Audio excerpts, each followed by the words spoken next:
Bismillahirrahmanirrahim. Assalamualaikum warahmatullahi wabarakatuh. Waalaikumsalam warahmatullahi wabarakatuh. Mustafa Rasulullah Muhammad sallallahu alaihi wasallam sambil hadrati wa jami'a anbiya wa syuhada salihin jalakat muqarrabin husan la mu'alif hadal kitab husan ila Sayyid Abdul wa Basharani semayakum muslimin muslimat husan la aba'ana wa tidak ajatina wa sallallahu syahida lillahi ta'ala lahumul fatihah. Bismillahirrahmanirrahim. Alhamdulillahi rabbil alamin arrahmanirrahim maliki yaumiddin. Iyyaka na'budu wa iyyaka nasta'in shiratal mustaqim shiratal ladzina an'amta 'alaihim ghairil maghdubi 'alaihim waladdallin. Amin. Bismillahirrahmanirrahim. Kita lanjutkan halaman 32. Wala tatruk, dan jangan ninggal sapa sira salatal jamaati ing salat jamaah. Kemarin jangan ninggal salat tahajud. Sekarang jangan ninggal jamaah. Kalau kita ingin dekat pada Allah, biasakan jamaah.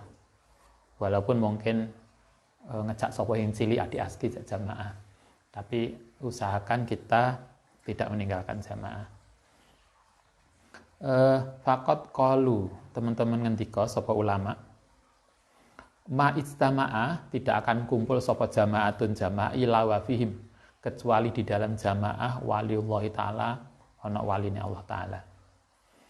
Yashfa'uhu kang ngasih syafaat hu ing wali sapa Allah ta'ala fi rifqatihi, ing dalam temennya wali.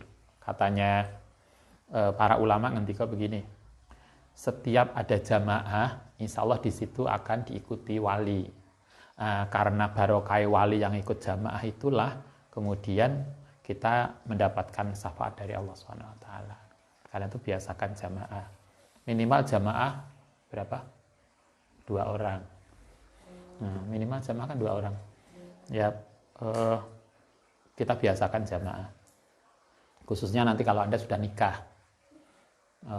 Bojone tidak jamaah. Sebisa mungkin ketika di rumah.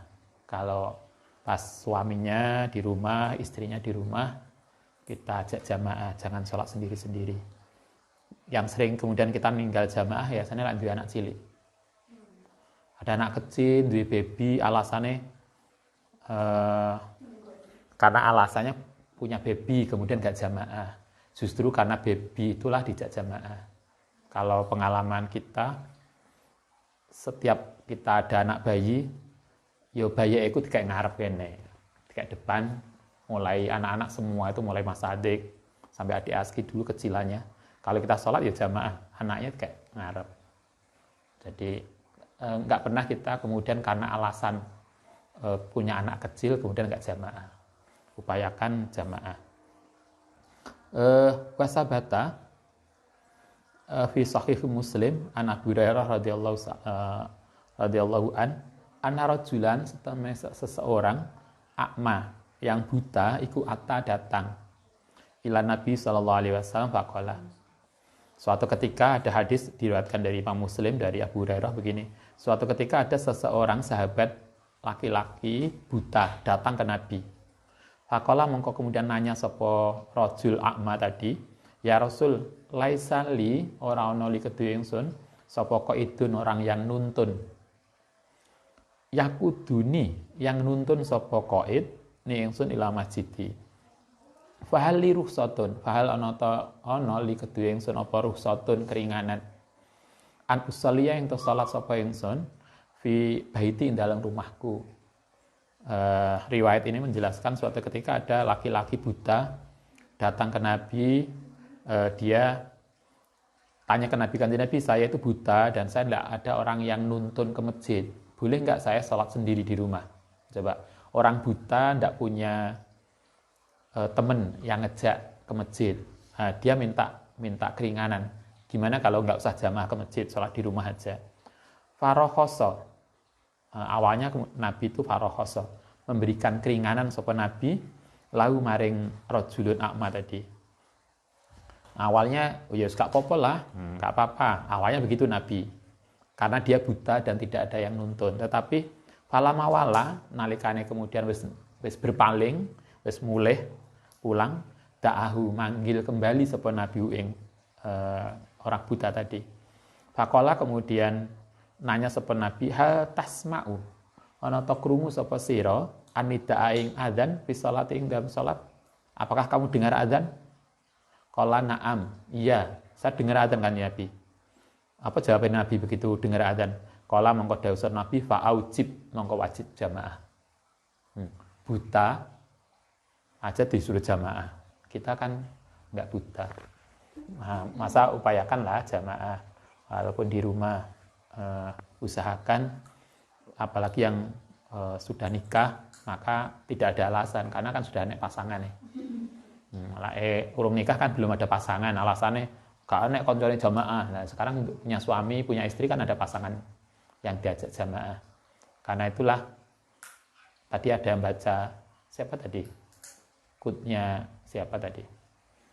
Nikah itu urusannya bukan soal cinta, sekedar cinta. Nikah itu urusannya adalah karena kita memastikan surga menjadi lebih dekat ketika bersama dia. Itu kan luar biasa. Biasanya tante yang seneng. Itu jamaah. Waqat kanalan ono sapa as-salafus sholih. Iku yu'iduna. Apa tuh iduna itu? Menilai, menganggap fawatal jamaati ing kehilangan sholat jamaah musibatan ing bencana. Orang-orang soleh dulu kalau menganggap kalau ketinggalan jamaah itu berarti kena musibah. Di mana ya ada yang ini juga. Jadi lah ketinggalan jamaah kemudian takziah.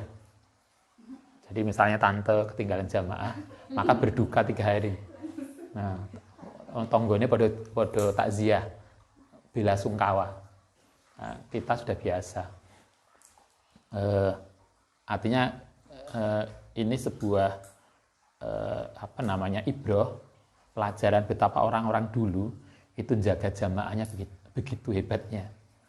Nah, karena kita itu di sini diajarkan salah satu hal yang harus kita lakukan untuk mendekatkan diri pada Allah mulai kemarin pertemuan pertama yang kita kaji sholat tahajud. Nah, di sini menjaga jamaah. Waqat waqa'a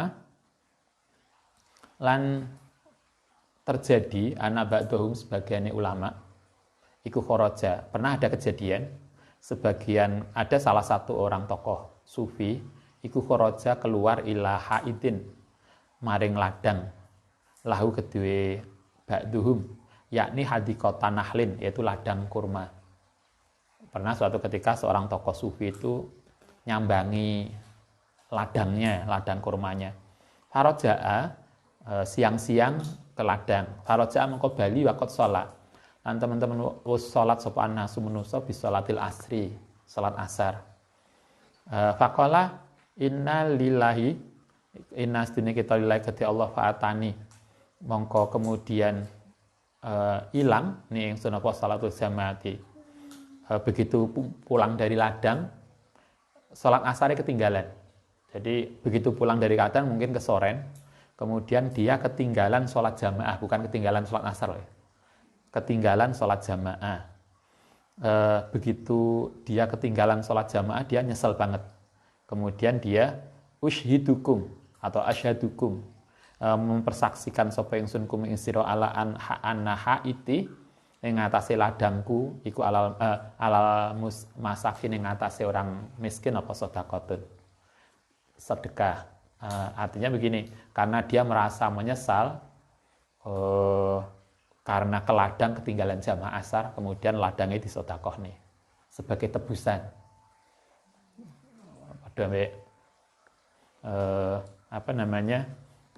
Kita ketinggalan apa biasanya kita yang sedekah itu? Enak nggak kita yang sedekah? Sedekah itu malah senyum dong. Nah yo ketinggalan jamaah senyum lah mbak, gantinya sedekahnya.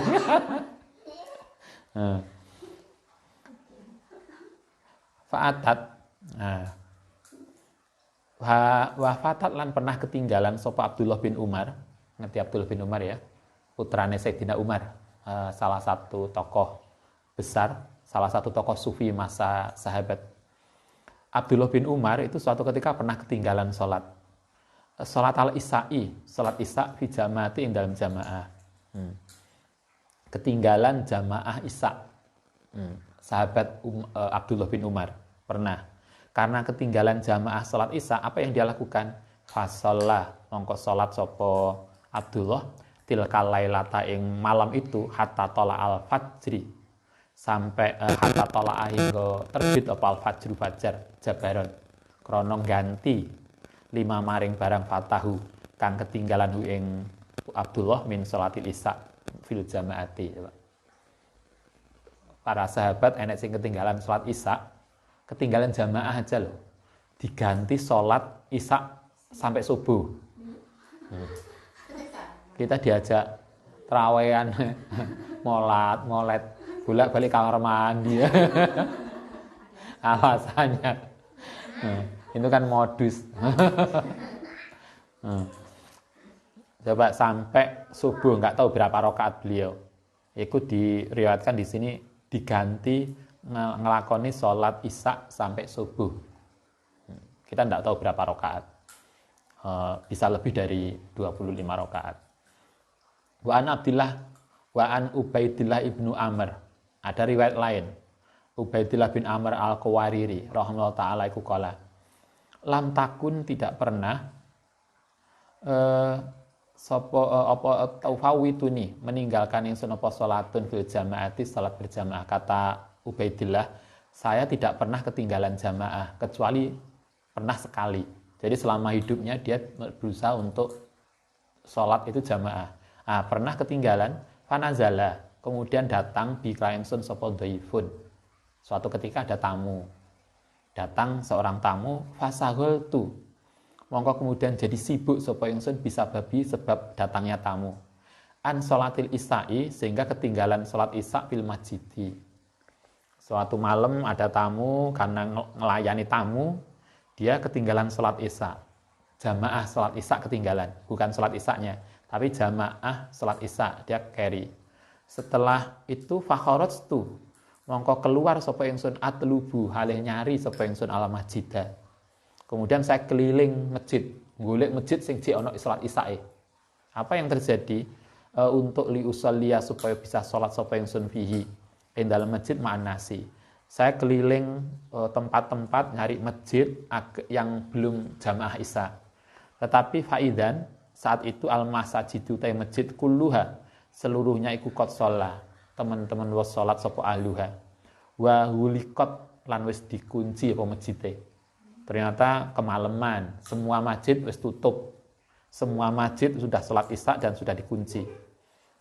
Karena itu farajatu, mongko kemudian bali sapa ingsun ila baiti ke rumah, wa ana halu ta ingsun ku hazinun, susah banget ala fawati salatil jamaati karena ketinggalan salat jamaah. Fakultu, kemudian mikir sapa ingsun, saya sedih banget karena ketinggalan jamaah hanya sekali. Coba seumur hidupnya ketinggalan sekali itu loh, sedih banget. Kalau kita malah senyum-senyum, alasannya sedekah. Angger senyum-senyum, sedekah ketinggalan. Bukan sedih, malah senyum-senyum. Lah Mbak, ini sedekah kuwi.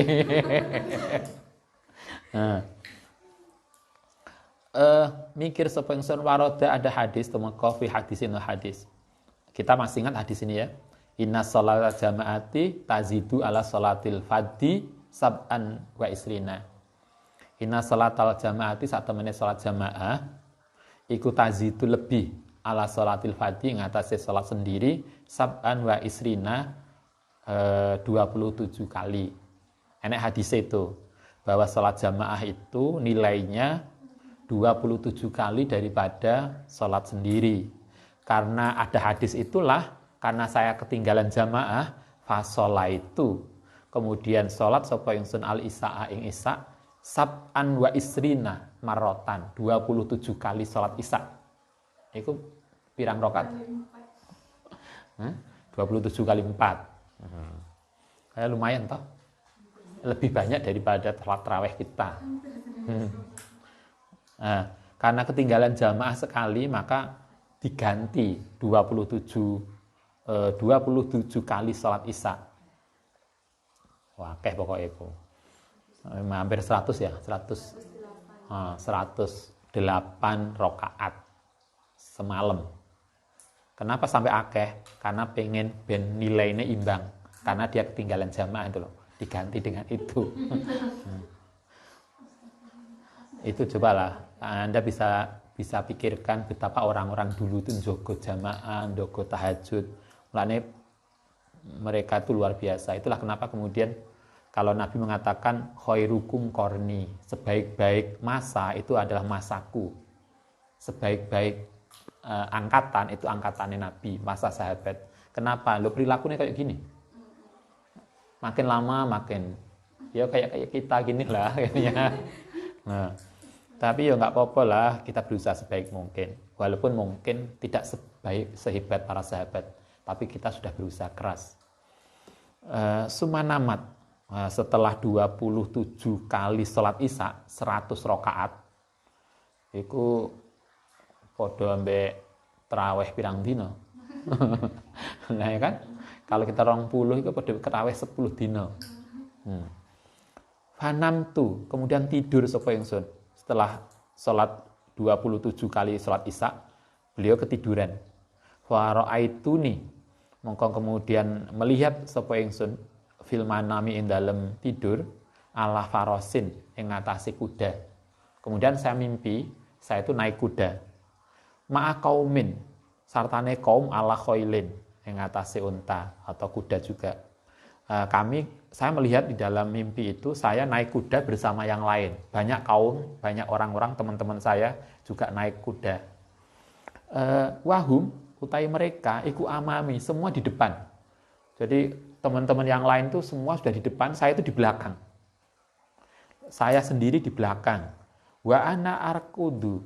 Wa ana halita ingsun iku arkudu meksa sapa ingsun nyusul farosi ing kudaku khalfahum ing belakange. Saya berusaha meningkatkan ini larinya kuda tadi agar bisa nyusul mereka. Tetapi apa yang terjadi? Fala alhaquhum maka tidak bisa nyusul sapa ingsun mereka. Saya rame-rame naik kuda itu kabeh wis ning ngarep, udah di depan, saya sendiri yang di belakang. Saya berusaha keras untuk mengejar mereka tapi enggak berhasil. Faltafata kemudian noleh ilaya maring ingsun sapa wahidun salah seseorang minum saking mereka. Waqala lan ngucap sapa wahid tata abba gawe capek sapa sira farsaka ing kudamu falasta mongko tidak akan mungkin enggak akan terjadi sapa sira kutahana iso nyusuli sapa sira ingsun. Salah seorang dari mereka kemudian noleh ke saya, mereka mengatakan kamu tidak akan mungkin nyusul saya, kami semua sudah di depan ini, kamu tidak akan mungkin bisa nyusul kami yang sudah di depan, walaupun kudamu sampai capek enggak akan bisa nyusul. Fakultu. Nah, kemudian saya nanya, Falima, kenapa? Kenapa kok saya nggak bisa nyusul kamu? Qalan jawab sapa Wahid tadi, Ahad, li anna krana sak temene ingsun iku sholaina salat sapa ingsun al isaah fil jamaati. Kenapa tidak tersusul? Karena kami sholat jamaah. Isya tadi malam itu saya jamaah. Sementara wa anta halita isra iku sholaita, salat sendiri wahdaka, sendiri. Loh. Kamu sholat sendiri, kami jamaah. Padahal wis diganti 27 kali. Iku cek gak nyusul. Lho apa maneh gak ganti? Itu artinya kita diajari betapa pentingnya jamaah. Karena itu marilah kita upayakan jamaah sebisa kita, semaksimal mungkin. Kecuali kalau sudah ini, tapi selama masih bisa diusahakan jamaah, mari kita biasakan jamaah. Kita bisa bandingkan koyok ngini lah, ketinggalan jamaah yang sudah diganti 27 kali aja loh nggak ngimbangi. Apa mana yang kita wis dhewean cepet banget karo nglamun, wis gak wiridan, gak sholat sunnah qobliyah ba'diyah. Coba kalau sholat sendiri kan jarang tuh kita qobliyah ba'diyah. Jarang, bukan nggak pernah. Ya pernah lah sekali-sekali, tapi jarang. Kalau kita jamaah kan memungkinkan, karena sambil nunggu yang lain akhirnya kita mudah untuk qobliyah, untuk ba'diyah. Kayak sendiri kayaknya nggak mudah. Apalagi wis sendiri gak jamaah, qobliyah ba'diyah enggak, wiridan juga enggak. Mungkin hanya ndonga astagfirullahaladzim ping 3 ndonga. Nah, terus apa yo iso kita kayak orang yang biasa jamaah, kayak para sahabat, kayak para tabiin yang mereka luar biasa jaga sholatnya. Kenapa mereka bisa sangat dekat dengan Allah? Karena menjaga perilakunya. Mbah-mbah kita, coba Anda bisa lihat, nyuwuk, ngerti nyuwuk ya? Nambani nyuwuk. Donga ini kan gak pernah bahasa Arab. Biasanya bahasa Jawa, bahasa Madura, bahasa Jawa. Dulu kita masih ingat, kalau saya dulu sakit, bapak, mbah itu, nak nyuwuk kan cok bahasa Jawa. Tombo teko loro lunga. Fatihah. Mari ngono mari kita sembuh juga.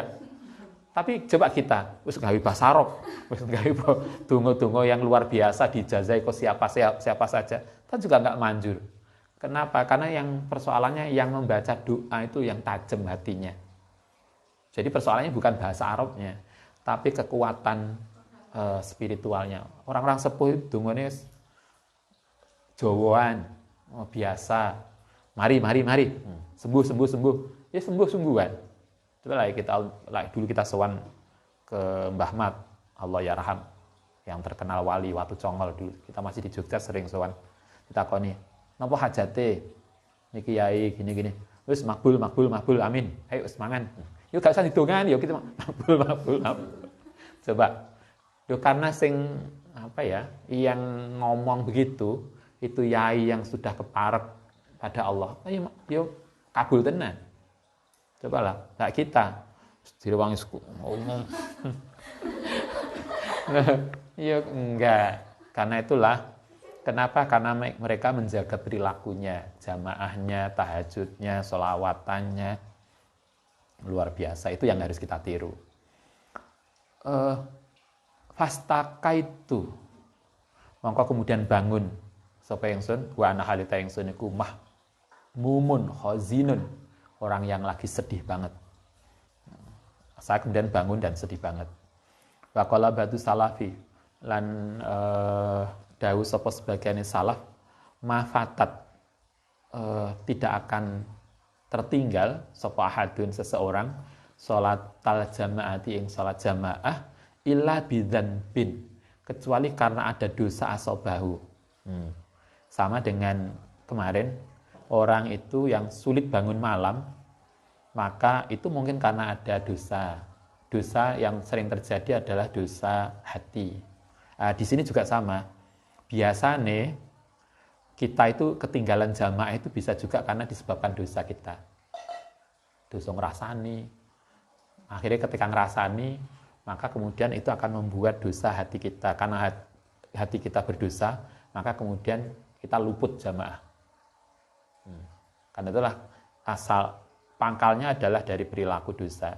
Marilah kita menjaga, berusaha saling, walaupun mungkin kita dosa ditutupi dengan jamaah, sehingga kita marilah berusaha jamaah.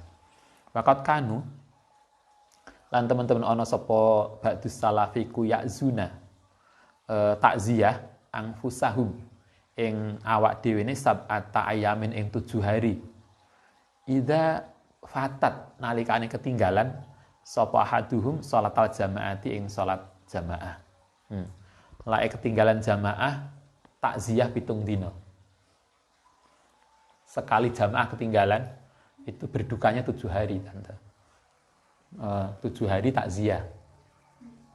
Iku ketinggalan jamaah. Wakila rokatan. Lae kalau sebagian mengatakan ketinggalan 1 rakaat. Nah, kita bolak-balik ketinggalan 1 rakaat. Nah, ya, ketinggalan 1 rakaat jamaah berarti kalau sholat isya kita cik menangi telu. Ketinggalan 1 rakaat itu loh. Iso takziah 7 dino. Loh. Wayakzuna lan takziah berduka angfusaum salasa ayamin 3 hari idza fatathum nalikane ketinggalan mereka apa takbiratul ula, takbiratul ihram ma'al imami. Ketinggalan takbiratul ihram itu berduka 3 hari. Lah kita sholat raweh ku nunggu suratnya apa gitu. Oh, suratnya panjang ya. Cobalah bandingkan kita dengan mereka. Ketinggalan takbiratul ihram aja takziah 3 hari. Ketinggalan 1 rakaat takziah 7 hari. Kita tadi kena senyum sebagai ini sedekah kita. Kita mungkin tidak bisa seperti mereka, tetapi marilah kita berusaha jaga jamaah. Salah satu hal yang penting adalah marilah kita menjaga jamaah. Oke, kita lanjutkan. Seterusnya watabaat lan jauhono sapa sira anil wuku'i saking jatuh fi madzalimil ibadi ing dalem berbuat dolim pada hamba. Hati-hati kita yang seterusnya adalah diajarkan marilah kita menjauhi untuk berbuat dolim pada orang lain. Yang kemarin hubungannya dengan Allah, sholat jamaah, sholat tahajud dan seterusnya. Nah sekarang mari kita jauhi untuk berperilaku dolim pada orang lain. Mutlakon halih mutlak. Lianahu iku diwan layat rukuhu yang tidak akan meninggalkan hu ing diwan sapa Allah Ta'ala. Kita diingatkan persoalan adami ini tidak akan pernah dilupakan oleh Allah Subhanahu Wa Ta'ala. Kita masih ingat kemarin, kita yang pertama tobat itu akan diampuni dosa kita, tapi yang hanya terkait pada Allah. Nah, terkait dengan orang tidak. Nah, ini terkait dengan orang. Wa amadzalmul abdi anapun utai perbuatan dolime seseorang linafsihi maring awak dhewe birtikabil ma'asi sebab oleh ngelakoni maksiat duna syirki selain syirik bila iklan ta'ala wa in huwa wa in kana sanajan apa-apa irtikabil ma'asi huwa iku yarji'u ila dzulmil nafsi aidan fa innahu iku diwanun layak ba'u yang ora akan memperdulikan sapa Allah bi yaghfiru yang bakal ngampuni sapa Allah bitaubati kelawan taubat. Kalau kita berbuat dolim pada Allah Ta'ala terkait dengan hablum minallah itu jauh lebih mudah karena dengan taubat insya Allah diampuni. Kemarin kita sudah kaji di pertemuan pertama taubat.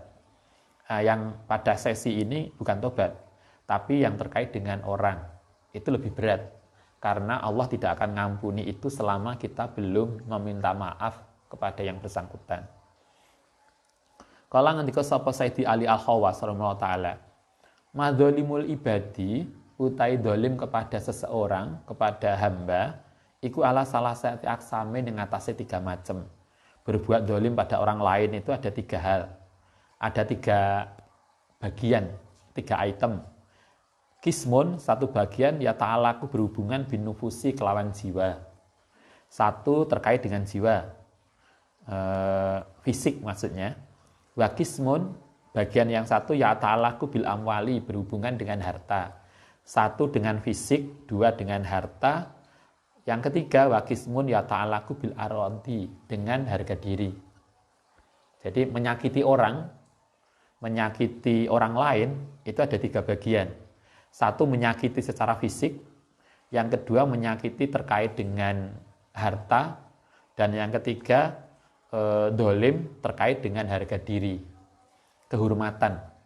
Fa'aman nufusu anapun utawi terkait dengan fisik falaha mongko iku kedhi nufus ahkamun adidatun ana hukum yang macam-macam fi misli qatlil abdi ing dalem upamane membunuh dengan sengaja.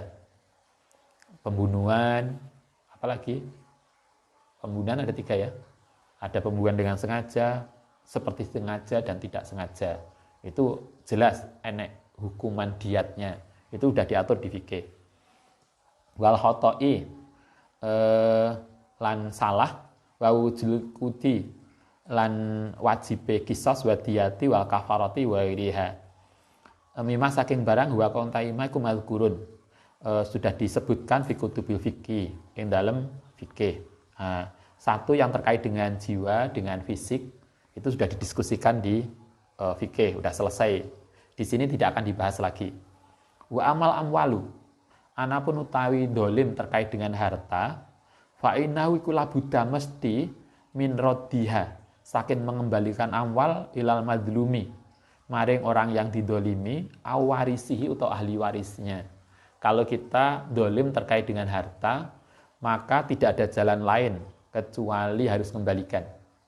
Misalnya kita ning pondok punya hutang, urung disaur ternyata teman kita boyong, dan kita nggak tahu boyongnya. Pas kita pulang dia boyong, akhirnya kita belum nyaur. Maka itu akan tetap menjadi kewajiban kita. Itulah kenapa hutang itu kalau kita ngaji hadis kemarin dalam Bulughul Maram ada, di dalam apa kemarin Riyadhus Shalihin, Nabi tidak berkenan memberikan sholat jenazah pada jenazah yang punya hutang karena beratnya hutang, sehingga jangan mudah hutang. Atau kalau memang harus hutang, kalau nanti Anda punya hutang, sudah nikah hutang, maka sebelum hutang ngomong dulu ke suaminya. Jadi hutang itu harus dibicarakan berdua, jangan hutang pas kalau bojone. Nanti berat ketika kita mati, suami kita nggak tahu kalau kita punya hutang, maka kita akan jadi beban kita yang harus kita tanggung sampai akhirat. Karena kita hutang bank kan, tanda tangan kan suami istri toh. Kalau Anda nanti nikah punya mau hutang bank, biasanya kan KTP, buku nikah, terus Anda juga akan dijak tanda tangan bersama suami yang hutang. Kalau yang hutang suami, kalau yang hutang istrinya, maka suami juga harus tanda tangan datang bareng ke bank agar tahu, oh bojone itu dihutang bank loh, jangan macem-macem. Di sini juga begitu. Salah satu hal yang penting adalah terkait dengan harta. Tidak ada jalan lain kalau kita punya hutang, harus mengembalikan ke yang kita punya tadi, au warisihi, atau ahli warisnya. Kalau ada ahli warisnya, dia sudah mati, kembalikan ke ahli warisnya. Wa in ta'adzara, bagaimana kalau kemudian terhalang? Apa dzalika, karena nggak bisa dikembalikan, ahli warisnya nggak ditemukan, dia lain yang pondok kan akeh to koncone sing ado-ado boyong, kemudian nggak ono penjelasan, nggak bisa dilacak, nggak bisa dikontak. Bagaimana kalau begitu? Fa in ta'adzara dzalika lam yabqa, mongko tetap ghairu tasadduqi, selain sedekah bia'an sahibiyah, yang atas nama yang punya harta ala madzhab iman, sesuai dengan madzhab orang yaro yang bisa melihat apa dzalika yang tadi. Pertama, kalau kita hal terkait dengan harta, kita harus kembalikan. Kalau masih hidup, kembalikan yang punya. Kalau yang sudah mati, berikan ahli warisnya. Kalau nggak memungkinkan, maka lakukanlah sedekah atas nama dia. Aku punya hutang ke mbak iku, mbak tak lebokno kotak amal masjid. Ini sedekah atas nama dia. Jadi yang sedekah dia, bukan kita. Kenapa harus begitu? Agar kita tidak nanggung beban. Uang dia tidak di kita. Tapi lah ke situ ya ditambahi lah. Misalnya kita punya utang 50.000, disedekahnya ya 50.000, tambah DD lah atas nama dia. Jadi biar untung dia tambahan. Maksudnya begitulah. Itu kemungkinan kedua disedekahkan. Fa'in ajaza, mongko lamun nggak bisa juga, anrodil madzolimi fal yaksir, mongko memperbanyak minal hasanati, saking kebaikan aladi yuwafa, yang akan dipenuhi minha saking hasanat sapa al-ghurama, orang yang hutang indal mizan. Sama disedekahno, kalau enggak itu kita bisa lakukan juga kita berbuat baik dengan niat ya akhirnya sedekah juga ya, sedekah yang niatnya untuk dia, sehingga kemudian itu insya Allah kita akan, maksudnya dolim kita yang terkait dengan harta itu nanti kan di akhirat akan diminta pertanggungjawaban. Sama diutang aku loh mbak, besok di akhirat kan kita ditagih, karena di akhirat itu sudah tidak punya harta, kita tidak punya uang, nggak punya mal, maka yang diambil kan pahala kita. Mulanya di dunia kemudian kita sedekahkan dulu. Nanti kalau dia minta, kamu tak kayak sedekah iki. Jadi tidak mengurangi pahala amal kita. Maunya begitu. Wa illa lain begitu juga enggak, fayata ahabba litahmili asqalil madlumi, mongko berarti siap-siap sapa man untuk menanggung beratnya kedzaliman. Awazaruhu utawa dosane man yaumul kiamati. Kalau kita tetap memakai harta dia, enggak kita sedekahkan, enggak kita kembalikan, maka berarti kita harus bersiap-siap untuk diambil amal kita. Kalau enggak amal kita, maka dosa dia yang akan diberikan ke kita sebagai balasannya. Kama warada fil hadisi annaman sak temene orang kanat kang ana lahu kediman apa hasanatun kebaikan ukhida mongko kemudian diambil min hasanati saking kebaikane wa utia lan diberikan lil madzlumi maring orang yang dolim. Nanti di akhirat Kanjeng Nabi dawuh nanti di akhirat semua akan dimintai pertanggungjawaban. Ketika kita mempunyai hak terkait dengan orang lain, maka kebaikan kita akan diambil sebagai tebusan terhadap perilaku dolim yang kita lakukan pada dia. Wa lam yakun, bagaimana kalau kemudian kebaikan kita habis karena sudah diambili, karena kita sering nyinyir, sering rasani, sering macam-macam, kemudian kebaikan kita diambili kepada orang yang kita dolimi. Bagaimana kalau kebaikan kita sampai habis karena sudah dibagi-bagi? Wa lam yakun lahu apa hasanatun, kebaikannya habis, turiha, mongko kemudian diberikan alih ngatasi man apa min sayiati madlumi, keburukane orang yang dolim, orang yang madlum. Kalau kita nggak punya, kebaikan kita habis, maka keburukan yang kita dolimi akan diberikan pada kita, sehingga kemudian pahala kita habis dan dosa kita bertumpuk. Dosa karena perbuatan dolim kita pada orang lain. Waktu tiba, maka kemudian akan dicatat lau ketiman apa kitabun ilan nari maring neraka. Itu yang hadisnya kemudian disebut orang yang rugi. Ketoke ning donya amale banyak, tapi karena banyak dolimnya pada orang lain, akhirnya kebaikan kita itu habis dibagi pada orang-orang. Kurang, dosa mereka kemudian diberikan pada kita. Akhirnya kita menjadi minus. Wa amal a'radu. Nah, sekarang itu tadi kalau harta. Sekarang wa amal a'radu, anapun utai yang terkait dengan harga diri, faqad zakara sapa ba'du muhaqqiqil a'immati, sebagian imam-imam hakikat fiha tafsilan yang terinci hasanan, yang baik li allahu ahwatu wujuhi, luweh hati-hatine fi hadal babi in dalam bab. Ini kalau di dalam, bagaimana kalau soal harga diri, maka kemudian lebih dirinci.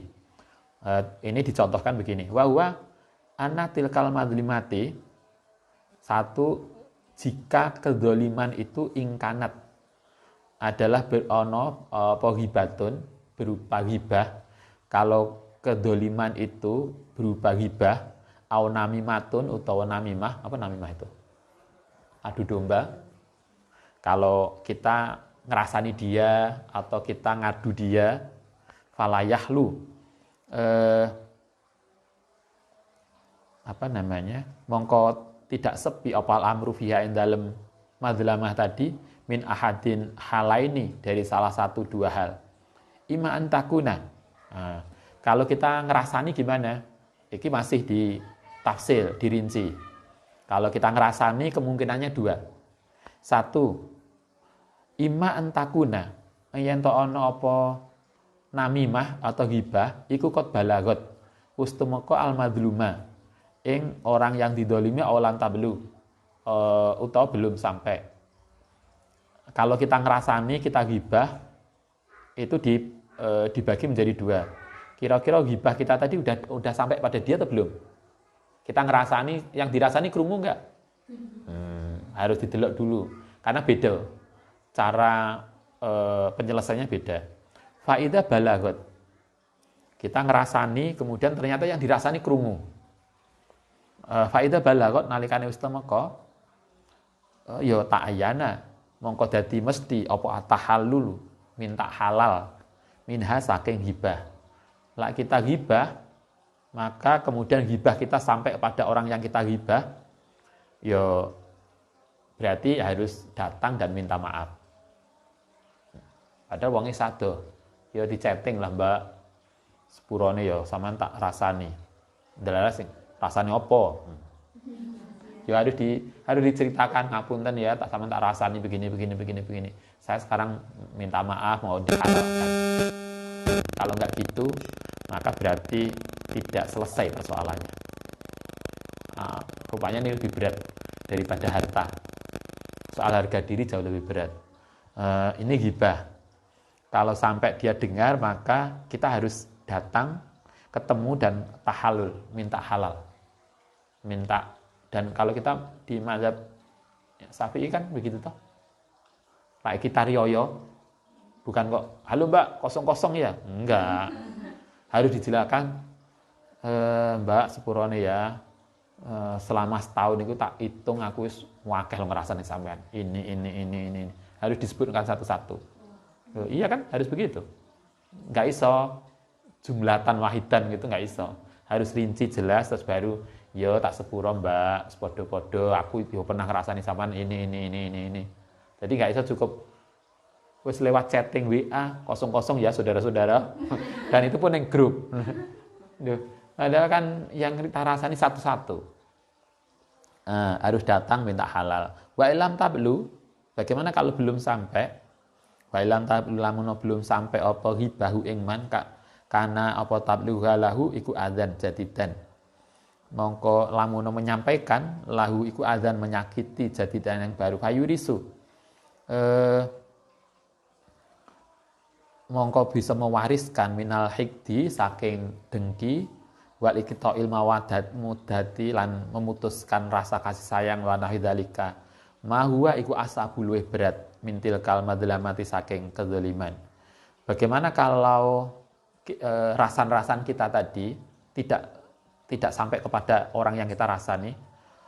Fattoriku mongko utai carane fidzalika iku kasratul istighfari, banyak baca istighfar lahu kepada orang yang kita rasani. Nah, kita ngerasani teman kita, alhamdulillah rasan-rasan kita itu dia tidak dengar. Apa yang harus kita lakukan? Akeh maca istighfar, yang istighfar tadi untuk dia. Ngirim pahala toh. Karena itu nanti akan dimintai pertanggungjawaban kita. Sehingga al istighfaru lahu. Banyak membaca istighfar untuk dia. Duna tablighi, bukan menyampaikan. Dia urung krungu rasan-rasan kita, enggak perlu diomongi. Mbak, sama nusuk krungu urung. Wingi tak rasani lho, Mbak. Enggak. Itu nanti lebih menyakitkan. Itu kalau enggak krungu ya sudah, itu selesailah dan kita istighfar banyak untuk dia. Wa talaba, atau kalau memang ini wa talabu tahalluli lan minta dihalalkan minhu. Jadi tadi enggak perlu disampaikan pokoknya aku sepurane sing akeh, Mbak. Dosaku akeh ketok ya sampean. Katanya wong jauh gitu ya. Toko-toko mari yo, Mbak, dosaku akeh lho mbek sampean. Sepurane sing akeh ya. Nah, itu boleh. Berarti kalau ndelok iki. Kosong-kosong lah, Mbak. Kalau kita. Tapi selain itu maca istighfar untuk dia. Karena itulah kenapa kita sering sampaikan santri itu habis sholat jangan lupa baca istighfar.